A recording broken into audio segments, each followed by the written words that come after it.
Acerca de la mirada y el instante, fotografías estenopeicas de Verónica Soto Carvajal,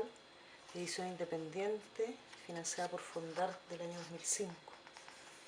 Impresonograma, Santiago, diseño gráfico de Paula Boatella. Este libro contiene una investigación fotográfica acerca de la técnica estenopeica, que tuvo una extensión de 15 años. Tiene textos de Guadalupe Santa Cruz, André de Ver, y de Mario Soro Font et Origo. El texto de Guadalupe Santa Cruz habla de las particularidades de la fotografía estenopeica y el texto de Mario recorre el camino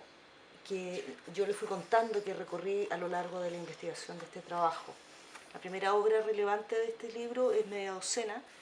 que es un trabajo fotográfico, más bien un objeto, que participó en un concurso de fotografía de la Universidad de Chile el año 1991 y ganó ese concurso con alguna polémica porque no fue considerada una fotografía en ese momento por algunos participantes del concurso. Ganó el primer premio y es un grupo de fotografías impresas en cáscaras de huevo, en la zona cóncava de las cáscaras de huevo, metidas dentro de una caja de placas fotográficas, que está haciendo una mirada entre reflexiva y divertida y también poética de la mirada del ojo, el globo ocular, esa semiesfera o esa esfera que tenemos que es la que captura la realidad que percibimos. El trabajo de investigación estenopeica tiene mucho que ver con la sorpresa que para mí significó cuando yo conocí el fenómeno, cuando pude ver adentro de un espacio oscuro la formación de la imagen de lo que ocurría afuera. A partir de ese momento yo me empecé a apasionar con esta técnica, empecé a encontrar relaciones, como por ejemplo quise establecer vínculos entre el mundo rural, el campo de Chile, el campesino, y esta técnica en su precariedad, en su marginalidad y en su obsolescencia, porque el mundo rural, por lo menos en mi perspectiva de ese tiempo, cuando yo hacía este trabajo en los años 90, parecía ser un mundo extinto, un mundo que se estaba acabando. Esto está hecho en Las Palmas de Alvarado, en la quebrada Alvarado, en Olmué. Es un trabajo que registra retratos y paisajes de campesinos de la quinta región, con fundamentos, digamos, en esta mirada análoga entre estas dos técnicas, entre la técnica fotográfica y los modos de vida, digamos, rurales. La investigación propiamente tal y lo más experimental surge a partir de esta cámara, diseñada en el año 93, donde es una caja de cartón que tiene una forma curva a la que le practico 14 agujeros y cada agujero proporciona una imagen. Y al estar curva esta cámara se obtiene una imagen frontal de quien es retratada, pero también imágenes laterales. Estas capturas son simultáneas, entonces aparece acá una cuestión bien interesante que es la secuencia simultánea como concepto. Esto se empieza a pulir un poco más con la cámara panorámica, que es una cámara que hace retratos, que es un aro en realidad que mira hacia adentro y que captura varios retratos de forma simultánea, capturando distintos puntos de vista a la vez. La cámara tiene una particularidad muy bonita que es que se fotografía a sí misma. Cada vez que es fotografía a un sujeto siempre aparecerá, ¿cierto?, la contraparte que está enfrente de la cámara. Y eso también le da un toque un poquito existencialista al asunto, en el sentido de este dispositivo que se conoce como una especie de aparato mecánico técnico y aquí resulta ser súper simple, ¿no? La cámara panorámica, al desarrollar esta idea de la secuencia simultánea, lo interesante que yo veo es que se pone, o más bien se amplía, el concepto de secuencia, porque uno entendía hasta que yo descubrí esto, que la secuencia, ¿cierto?, es la sucesión de imágenes en el tiempo. En cambio, esta secuencia que es simultánea es una sucesión de tiempos, perdón, sucesión de puntos de vista en el mismo tiempo. Eso lo encuentro bien interesante como una ampliación de la concepción de secuencia, del concepto de secuencia. Después surge la cámara a cuatro vientos, ¿cierto?, que es una cámara que mira los cuatro puntos cardinales, mira hacia afuera. Cada uno de estos ojos tiene un campo de cobertura de 90 grados, de manera que la suma de los cuatro puntos cardinales de cada uno de 90 va a dar 360 grados, que es lo que corresponde a un horizonte, ¿cierto?, lineal. Acá hay un ejercicio que se llama Cuatro vistas para el mismo paisaje, que busca hablar del asunto de la manipulación de imágenes y un poco en la medida que yo cambio, ¿cierto?, el lugar de la imagen, cambio el sentido de esta, cambio su significado y también cambiaré sus interpretaciones. Por lo tanto, la imagen no es unívoca, es algo que sabemos, pero lo interesante es que acá se constata y sirve para pensar sobre ese asunto.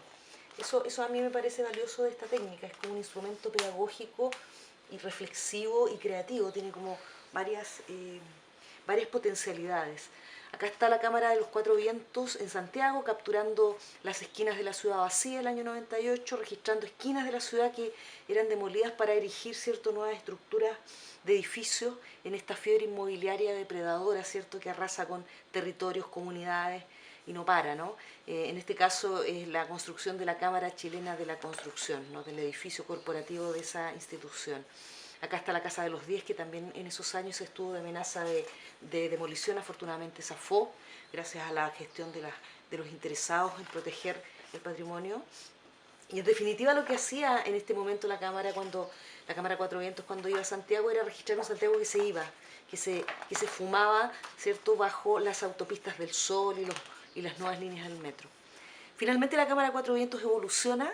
le sale un quinto ojo en el cenit, ¿cierto?, el quinto punto cardinal a propósito de las lecturas que yo hice en esa época sobre el quinto punto cardinal de la cultura mapuche, punto cardinal que se ubica, ¿cierto?, en la parte de arriba del regue, en el cielo, en el cenit, ¿cierto? Y esta Cámara de Cinco Vientos sirvió para volver sobre la idea de esta cúpula, ¿no?, de esta semiesfera, que es esta idea de la visión total, de la panvisión, ¿no? En una foto donde está registrado el paso del tiempo en la localidad del Colorado, en la parte alta del Valle del Elqui, en un reloj de sol que hay ahí precisamente emplazado hace muchos años, en el mismo lugar, ¿cierto?, fotografiado una vez por mes la misma escena para registrar el paso del tiempo en el paisaje, ¿no?, a partir de esta técnica. 4 momentos de un día, esta vez es una sola escena, un solo objeto, una piedra, ¿cierto?, la cordillera, que fotografía en 4 momentos, de las 8 de la mañana a las 8 de la noche. Y finalmente La mirada de la caverna, que es una exploración, fue breve, pero fue bien interesante, intensa, de hacer fotografías de cuerpos humanos uno a uno. Es decir, el negativo capturado tenía el mismo tamaño que la persona que era fotografiada. Y aquí es bien interesante lo que ocurre con la escala de la cámara estenopeica, que ya sabemos que pasan cosas interesantes, las proyecciones, que es distinta a la óptica. Aquí pasa que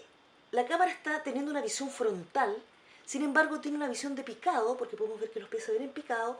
y además se ve en contrapicado el rostro, por lo tanto acá tenemos 3 puntos de fuga, cuestión que es absolutamente imposible en un lente óptico, en un lente de vidrio, de cristal. Y la óptica del viento, del aire, ¿cierto?, la estenopeica lo proporciona, es algo bien interesante ese detalle, picado, contrapicado, frontal.